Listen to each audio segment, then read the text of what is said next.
I'm Dr. C. Victor Urban III. Take to the house. And I'm who. Welcome to another edition of Taking It to the House.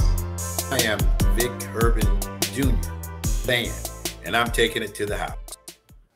I want to talk about the Masters and Tiger Woods and that showing. Well done, man. Well played.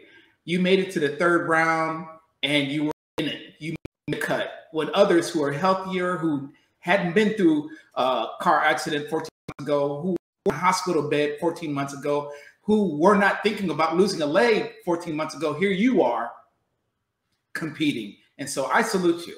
We asked the question, did you need to win? No, you didn't need to win for me. You just needed to show up and compete. It was a winning story anyway. So to you, Tiger Woods, I salute you. So to Vic the fan and to my brother, Vic, I just want to tell you, I don't know if you guys got a chance to see it, but wow, way to go, Tiger.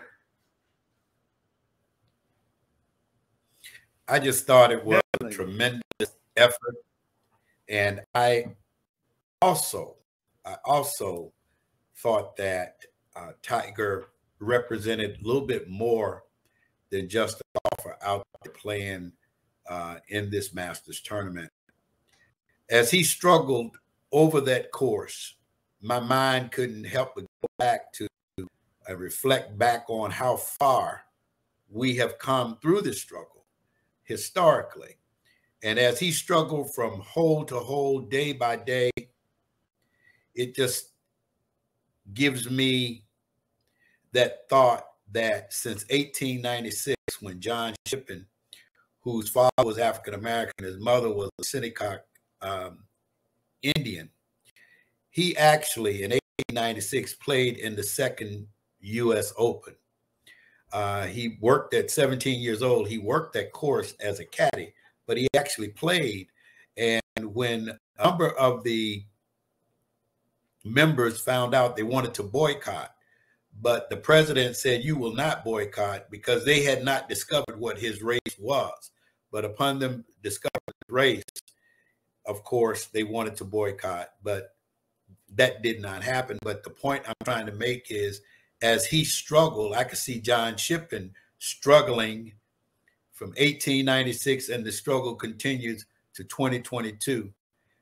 And along the same lines, Lee Elder, who in 1995 played first Masters, never won the Masters, but he played at his first Masters, 1975. And that's the same year that Calvin Peete joined the tour, and Calvin Peete would have 22 wins. But of course, here comes the Tiger, who has surpassed 4 times, 5 times, 6 times what any previous African-American pro golfer has done for the sport. So to see him struggle was just a reminder to me. Historically, we have always struggled, but the reason we've been victorious is because we never quit. And I couldn't be a much prouder fan than what I was. And I walked all 4 days to see Tiger grit it out, make a decent showing. And I was very, very happy about that. So historically, to see him struggle, it has been a struggle. And when you juxtapose that against 1896 and John Shippen, when he started it all, we're still struggling. But also, you got to remember, you got to struggle to get through that which is a barrier. And then on the other side of that breakthrough, you can look and say, look, I did my part in paving the way. So hats off to Tiger. Occur. When we look at it, we talk about the question last week that you posed, Dan, was is the reliability or credibility? Again, he finished the course. Not only that, the significance of what it all meant. What it all meant. I just love your illustration right there, the historical tie-in. But again, Unc said it last week as well. The Masters needed him versus him needing the Masters, but definitely an interdependent relationship. Here it is, 4 days post-Masters, and I really forgot who won the Masters. Everyone is still talking about Tiger and what he was able to accomplish. Again, that is so encouraging, an inspirational story. Again, we have all within our wall for the last years. When he was on, I believe, Johnny Carson's show, putt-putting, we followed this kid. We followed this young man. We followed this man, this father, this husband, through all his trials. So we talked about the struggle on, of course, but even the struggle within life. That every day is a journey. And every day, while we're going to encounter some significant issues and challenges and struggles, we got to persevere. So that's not only a lesson in life what Tiger showed over the last 14 months, but even on 3 to 4 days of the Masters experience is about waking up, persevering, maximize your time, maximize his life journey. How many people were inspired by what they saw, what they experienced? So again, hats off to him. Hats off to him, and congratulations. And it'd be great to see how these next phase of his career transitions. I want to hit on the medical piece. We got the historical piece, the medical side. I said before, what a marvel modern medicine is. I'm going to tell you guys, when you insert a rod into the leg, there's no guarantees it's going to take, because it's a foreign body into your body. It's got to accept it. So the orthopedic team, Tiger, everybody was, I'm sure, on the edge of their seats last week as he's going round to round. Not only going round to round from tee to tee and walking the course, it was a struggle to get to that point. And I'm sure the team, the doctors, the vascular doctors, his physical therapy team, his rehabilitation team, his swing coach, everybody was into it. And I'm sure some probably brought tears to their eyes, because 14 months ago, talking about taking the leg. And I talked about it on the show. To save the leg, you got to be able to the flow to the wounded area. We're talking about from the heart to the furthest extremity, his leg, his foot, and back that flow, blood flow to come back to the heart. Look at that. Look what they were able to do. And they did it. They were able to accomplish that. So the leg was not severed, excuse me, but pretty broken in multiple places. And they were insert the rod. And I was more concerned about the vascular side than I was even the structure, that being bone. So the bone will rehabilitate, it'll heal. But being able to get blood to the area and blood flow back, they were able to do that. So to Team Tiger, that includes everybody. Well done. Marvelous job. So I also talked about one of my patients who had the same type of procedure. Well, after many years of the body trying to reject it and they tried to save her leg, it didn't take. And so they had to amputate the leg. So it just tells you of what can happen for one versus another. I'm not going to compare medicines, doctors, and procedures. No, there's a lot of variables in that. But to this point, Tiger, wow. And Team Tiger, excellent job. And so you give a lot of hope to a lot of other people who are in motor vehicle accidents, car accidents, or tragic accidents that may crush your leg and be able to keep the leg. So well done, Team Tiger.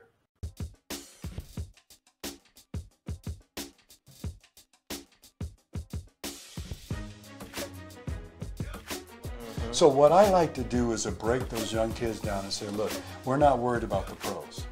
We can't control that. Let's make you the best student athletes you can be. And I use this phrase, let's get your house in order. Let's build it. And once you get to the point where now you've got a presentation, Now you, as you develop and grow, will be able to command the attention you need to be entertained for that level. But I said most athletes, we knock that out of the box right away. We don't even focus on it. A question to pose to you both.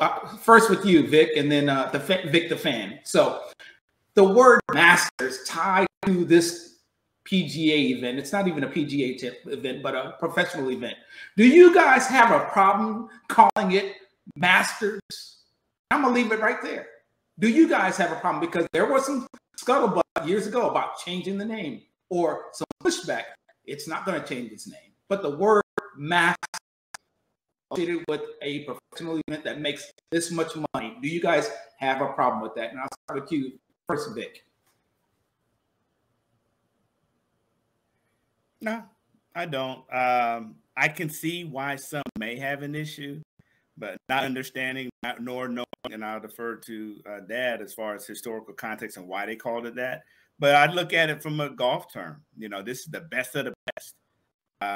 So I won't get too caught up in that word. I don't get too caught up in that word unless there's some other historical context, particularly for this course or particularly field of golf. But I never resonated with me to trigger me or anything like that. What do you think, Dad? Well, from a historical perspective, and this historical perspective I'm going to share with you all is simply this: Georgia, Deep South, plantations, Deep South, masters has a certain connotation to it. Let me give you a more pinpointed example of master and master in the name of Fuzzy Zeller, who's a white golfer, and in Tiger's very first Masters, he said, well, I guess if he wins, we'll be having fried chicken tonight. Now that's spoken like one who would subscribe to the notion of, quote, master, but he made certain that he put it into a perspective that let Tiger know that he was in the South. He was playing on a course where at one time there were, in and around Augusta, there were plantations. And this connotation, Masters, has a deeper and different connotation to me as I recall that event. I mean, just look at how racist that was. Fuzzy Zeller says to the media and to fellow golfers, well, I guess if he wins, we'll be having fried chicken tonight. How ridiculous did that sound? And as a fan, I was teed off because it brought up the notion of master, slave, or servant. Because he still didn't see Tiger as an equal. He saw Tiger as less than, who was an anomaly because he had superb skills. So I could go either way. In that I'm Southern oriented. I could go either way. Change it to the elite tournament, Pro Golfers Elite tournament. But Masters had a very significant meaning to me when Fuzzy said he wins, I guess we'll be eating fried chicken tonight. And from a fan standpoint, I was teed off. Victor, I'm like you. I would like to think of it as Masters, elite of the elite. So I'll look at it that way. But I too have a problem with the word, but I'll look at it as you described, as you're the best of the best. This is like a master's course. So let's go.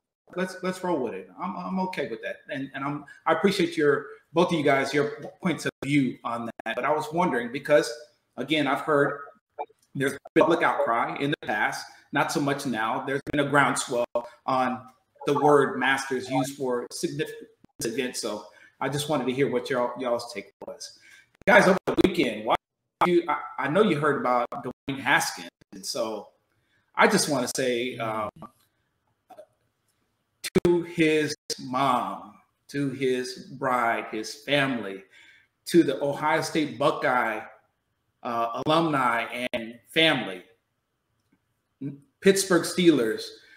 I'm sure, and I've read a lot of quotes, and I've heard a lot how he impacted him as a man, husband, son.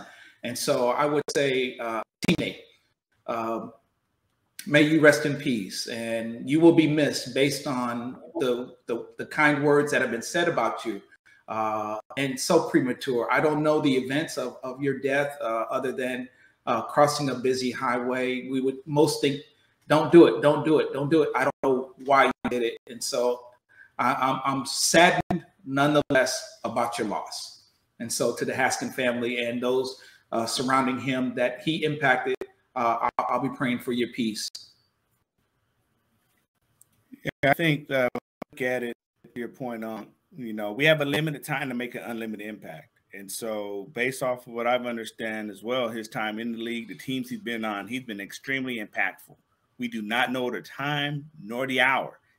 We're here every day count. And I could definitely say, based off of what I've read, he did that. And he will be sorely missed. Word was, this was the year that he may have had his breakout year, having an opportunity to earn a starting position with the Pittsburgh Steelers. And so, again, from a sport perspective, for that team, as they look for the backfield for Ben Roethlisberger, that's definitely takes a significant blow. But again, rest in peace. He was just about to hit his stride with this new opportunity. And so, again, being impactful where he was when he was with us is definitely something to be remembered for. I would say to the family, as the book of John states, John 14:1, let not your heart be troubled. And I know that it's easy to say for not having been in that position, but let not your heart be troubled. He did, within those years that he graced the earth, he did exactly what he set out to do, and he accomplished much, and he touched many. And I would say to the family, we share in your grief, and we pray that in days to come that you will find peace, comfort, and a modicum of acceptance that he is, in fact, in a better place. So God bless the entire Haskins family, and we pray for your peace and comfort.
All right, baseball's here.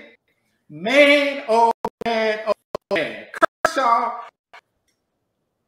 he's old. He's not Kershaw of old. He's just old. He went about 7 scoreless innings, was pitching a perfect game. And Dave Roberts pulled him out. Dave, I trusted you, brother. You did the right thing. Guys, you know, to go 7 scoreless innings, we're talking about 2 more innings to go, 6 more outs, and you get pulled. I want to know what you guys think about that. But you also have to consider, now before you answer that, Kershaw has been hurt before. He's been broke before. But he's not the ace he was once before. So Vic the fan, the baseball man of this panel, please share it with me. Share me with your thoughts on this Kershaw outing today. Oh, man, I bleed blue, and you know it. And when I say I bleed blue, I'm not talking about blue water coming out of the Pacific Ocean. I'm talking about bleeding blue Dodger. And Kershaw is one of my favorite pitchers of all time. I compare him to guys like Sandy Koufax and that great stable of preachers come out of the Dodger organization. To go, this is the problem I have as a fan with Dave Roberts. Now I've seen him make some bonehead decisions, and it has cost him games late in the ball game, late in these late innings. But if Kershaw is humming it like that, Kershaw was strong. Kershaw knows when the arm goes. He knows. But the Kershaw, he'll keep going to detriment sometimes. But I think that in a situation like this guy's on the verge of a no-hitter. He's on the verge of a shutout at least. And Dave pulls him. That bothers me. That bothers me. Let the guy pitch if he's still strong and he's hitting that target. Come on, man. I just, those are the kind of things that make me just, it does me in, man. That's what troubles me with Dave. Come on, man. Let the guy pitch. We come to see the Dodgers play 9 innings. We want to see the best 9 out there. And he pulls him out of the freaking game. Oh. I hear you. I hear you. I got your passion. I meet you, but I have to counter the argument. Yes, Kershaw is a bad man to his own detriment. And I'd rather him be that strong at game 162, if you feel what I'm saying. It's a long season. Yes. He has 25 games he has to pitch. And this is only game 1 of 20 to 25 more games that he needs that arm when it really counts. They're up 3-0, 7th inning, and we don't know if it takes one turn of a wild arm. He goes one extra pitch too long, and that next inning they rock him. Luckily for our team, that next inning we scored 3 more runs. So now we're up 6-0. And unfortunately, the person who gave the hit was the reliever, or the person, reliever. Because Kershaw also did not finish last season. And don't forget, we had a lockout. So they didn't get a lot of time in the offseason and a preseason to even work out the arm. I'd rather Dave sway on the side of caution because he has an older pitcher who's still his ace than allow him to go the way. We're past the moral victories. We're past getting the complete game shutout. We're about stacking championships. Kershaw has already made his path to Cooperstown. He doesn't need any more complete game shutouts. That's just icing. He wants to rack up championships. 7 times they've gone to that national championship game and only 1 World Series victory. Before it even got to that World Series victory, they were talking about him being a postseason bust. And I know he has got to feel a certain kind of way this last offseason, knowing he could not help his team out when they needed him the most, which was the postseason, and got rocked. And they're watching Dave Roberts play. How can I get the right pitchers in here? How does this mess up my rotation? And we just ran out of good arms. So we don't need him stumbling into a Tommy John situation or any other unnecessary injuries in the month of April. So I'm okay with him pulling because we're playing for the long haul. It's the strategic play. I want Kershaw ready for October, not May. So what I hear you it's saying, not about analytics right now. It's not about analytics. It's load management. We have to be strategic in his use and everybody else's uses because he is older and he has been subject to injury in the past. to Vic's point.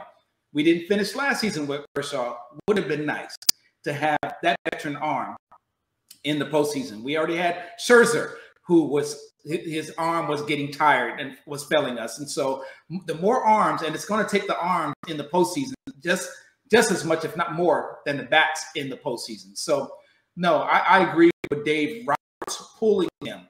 So what has to happen, if you break it down even further, is he doesn't have the fastball. He's not going 95, 98. No, he's doing 90. And so it's off a pitching machine for a batter. To do that, you got to do like a Greg Maddux. You got to hit black. You got to fool him that it's a strike to make him swing. So he had 13 strikeouts today. Pitch count is going up because he's pitching. He's cutting them up that way. He's not overpowering. It's not 3 pitches and they're gone. No, it's probably 5 to 6 pitches and then they're gone. So the pitch count starts adding up. You start wearing on that arm. No, I don't have any problem. Great, Dave Roberts. Thank you. Victor Fan, you were about to say something, sir, before I cut you off. I apologize.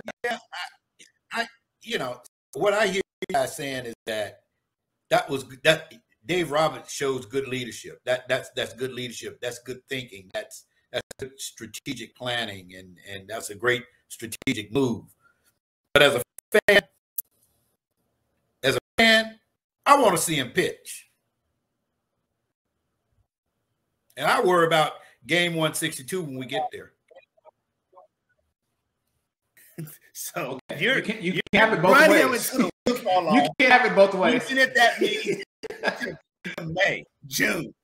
Run until his wheels fall off. All right, look, he ran a good stable race up until game 80. And now we're in first place with 3 complete games, shutouts, home runs at the Yin game, but you don't have a bench anymore because you ran through all your pitchers. But hey, call it load management. And you'll be the same one. Yeah. And you'll be that says, damn, he's always hurt. Damn, he's always hurt. That's right. That's what we as fans do. We want it both ways. Okay. We buy the ticket. We want to see the athletes play. And then when they get hurt, he should have taken them out. That is the nature of the fan. We do it. That's what we do. You're the rare fan. You're the honest fan. You admit it. I love it. Guys, towards the end of the show, and I'm going to give you guys both. I'm going to give you pick'em games. We're going to the NBA. We're transitioning now. Pick'em games. Man, we're in the playoffs, and it's heavy. First game on the slate. Utah at Dallas. Dallas got the home court. Pick'em and why?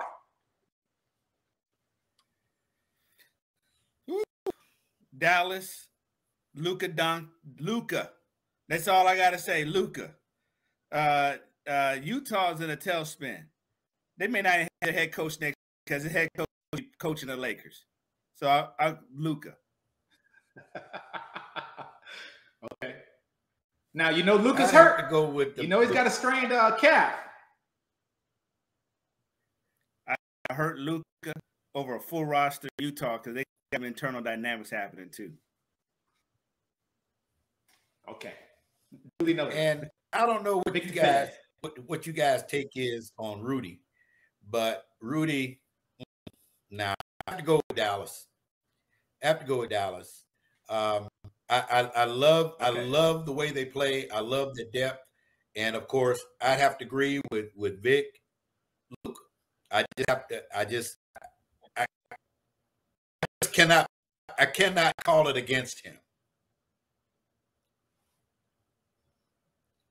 I'm going to go Utah if Luka is healthy. If he misses 2 games, they won't. If he misses more than 2 games, they're gone for sure.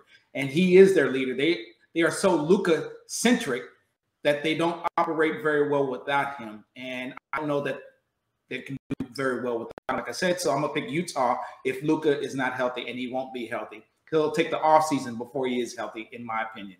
Utah with the upset. Next game. We got Minnesota Timberwolves against Memphis Grizzlies, guys. Memphis Grizzlies at the home court. And last night's game, you guys saw it was the play game. Memphis is now the 7th seed playing against number 2, Memphis. Minnesota last night beat up on the Clippers for the play. And so who wins and why? I just think that Memphis has too much. I love that. I love that young fella. I love that young fella. That young fella. Y'all know what I'm talking about. That listen, I would a $2,000 ticket to see that young fella light them up. I think that team has gelled. They have matured together. They're young. They can run. They have the depth, the confidence. Memphis, the Cat. I like the Cat, but the Cat ain't all that. So I have to go with Memphis. Okay. Minnesota don't want that smoke. Look, Memphis is about to come out like a bunch of crazy dogs. Look, are you serious? The classic 2 versus 7, dogs versus cats. Hey, it ain't standing. It's gonna be a bloodbath. Oh, Memphis with a sweep. That's how confident I am with Memphis. Not the sweep, the gentleman's sweep. 5 games to 1, 4 games to 1. Memphis is dangerous, scary. They are a couple years ahead of their time, so they don't know no better. They don't know when to come off of a man. So it's going to be such a nasty bloodbath that I'm seeing white towels being thrown from both sides of the corner. It's a surrender. Done deal.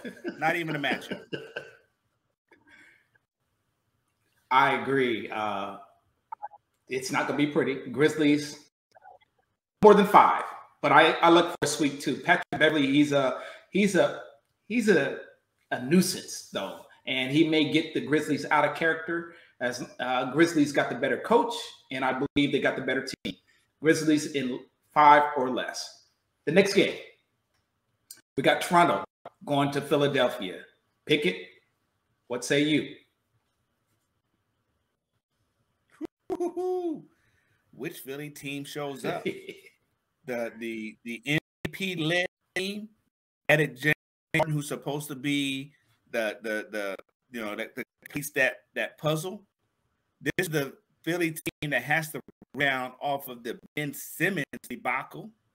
So, but this Toronto team has always been dangerous. They've always been dangerous since they won that championship. Nick Nurse is a great coach. I still pick Philadelphia because I expect them to go deep into the playoffs. But it will definitely be a great game. I just think that the X factor is Harden, and I'd have to agree with you. I don't like what I'm seeing. I don't want to say that the chemistry is bad, but I don't think the chemistry is all that good either. But I would have to Harden and Embiid playing like they played together. I say Philadelphia can do this, but if there's discord, if there's disjointedness, I think Toronto just might fool everybody and snatch it from them. So I'm gonna step out there and I'm gonna go Toronto because of that factor. It's not a bad choice because they're actually evenly matched. Their defensive specialist, I'm talking about Philly's defensive specialist, is not vaccinated. If you're not vaccinated, you cannot play in Canada. So that can be a factor. And in the big trade, Philly's bench was wiped out. So you even go even deeper into the bench. And so Toronto, I expect a long series, maybe even an upset, and Toronto can win. They are that good with no names. They have a few all-stars, but they can win that game. Next series. Hot and heavy. Question for you. We got Chicago. Question for you. Go ahead. Is Doc Rivers' job in jeopardy if Philly doesn't close the deal Yes. on this one? If he gets bounced in the first round. I agree. Yes. I agree. There was ESPN poll recently, and Doc Rivers' name ended up on the 15 greatest NBA basketball coaches. I don't think he belonged on that list. I think he was given too much too soon. And what's he done since Boston? Nothing. So, yes, his job is in jeopardy. Chicago, Milwaukee. Chicago on the road. injuries on top of injuries, going to Milwaukee, reigning champs. Pick them. I already said Milwaukee is going to the championship game. They're not getting stopped. They're not getting stopped in the Eastern Conference. The only chance they have to get stopped is when Phoenix Suns plays them. So anytime we do this pick'em session, I'm picking Milwaukee. Call it. You know what? Chicago, what they need to do is load up all their cameras and plan a bus tour so that every time they visit Milwaukee, don't see it all in one night, but you get 4 trips. You're going to get at least 3 opportunities to take some pictures, do some sightseeing. When it comes to the arena, put your cameras away, bring your bags packed, because it's going to be a very short stay. So I would say don't get too familiar with the arena. Just take pictures of the city of Milwaukee and enjoy it. Milwaukee all the way. Milwaukee in 4. So the last series that we have known is and that's the Brooklyn against Boston. Brooklyn won last night in the play-in game. They were at home against the Cavaliers and won. But Kevin Durant and Kyrie Irving had to play very well and extended minutes just to get that play-in win. So they're 7-2 going against Boston. And so I want to know what you guys think. It's KD, Kyrie against Tatum and Brown, and a deeper bench and a better defensive team. I wanted to hear what you guys think. What's your thoughts on that round or that series? I think KD and Kyrie, when you're having to play extended minutes, that tells me that your bench isn't that strong. And I'd have to give the edge to Boston. And I think that Boston has the ability, with all the talent that they have, those guys play some good team ball. I'm going to pick Boston simply because I believe they have a better bench and they have better floor generalship. Those guys play as a team. It's not just 2 guys. It's a team full of guys. Right. Wherein you got Kyrie and you got KD. Yeah, big names, big guns, but 2 big guns against 5 small guns. Big guns run out bullets. 5 guns will win every time. So I got to go with Boston. Good game. I think it's a great matchup. Something that you expect this early off in the playoffs. However, because the Nets do not play defense, Boston does. I do give the edge to Boston. I think they are a more complete team. It will be a great game, but how can you almost go against KD and Kyrie? Well, because you have an excellent coach again in the Boston Celtics. So I do pick the Boston Celtics. It'll be a grueling match. I actually think this will go 6-7 games, but a tremendous first round series. Yeah, I'm with you. I expect a long series. KD, Kyrie, they're just not going to give up the ghost just like that. They're not going to be face down, butt up. No, they don't believe in that. They're going to come with it. However, Boston, I picked Boston to win this. But last week I talked about my dark horse. If Brooklyn is going to make a stand, they make it now. They make it now, and they put the league on notice. And so I do pick that. The other 2 series haven't been completed yet, and we're talking about the number 1 seeds, that being Miami in the East and Phoenix in the Western Conference. They haven't got their opponent set yet. So right now they're sitting in the catbird seat, waiting and resting. So that's a pretty cool position to be in. Last thing I'll get on, the Lakers fired their coach. He's the fall guy. Frank Vogel gets the brunt of the blame for this season. Vic, this is a leadership opportunity for you. Why would they fire him when he didn't put the roster together? He didn't put the roster together. And you did talk about this as a leadership opportunity a couple weeks ago. So Frank Vogel, I'll tell you, I appreciate what you were able to do. But if the troops will not listen to the leadership, you're the first one to go. They can't get rid of AD. They can't get rid of LeBron. They can't get rid of Russell. And so you're going to have to be the guy. What we need to get rid of is probably Jeannie Buss and Rob Pelinka. You guys put the team together. Oh, LeBron had some influence. And so if there's going to be the blame game, again, we talked about it before, the blame needs to go all the way around. It's unfortunate that Frank Vogel gets most of the blame, but that's how it goes. Always first domino to fall is the coach. Unfortunate, Frank, but I do believe you're still a championship coach and you will get another position somewhere else. To our fans out there, and that's my last take. I'll let these other two finish up, wrap up. I just want to say thank you for listening to us again on Taking It to the House. We'll see you next week. We still want to hear from you on what we can do better and or your fandom, your teams, what's happening where you're at. And that's Taking It to the House. I'm Dr. Hoover, and I'm out.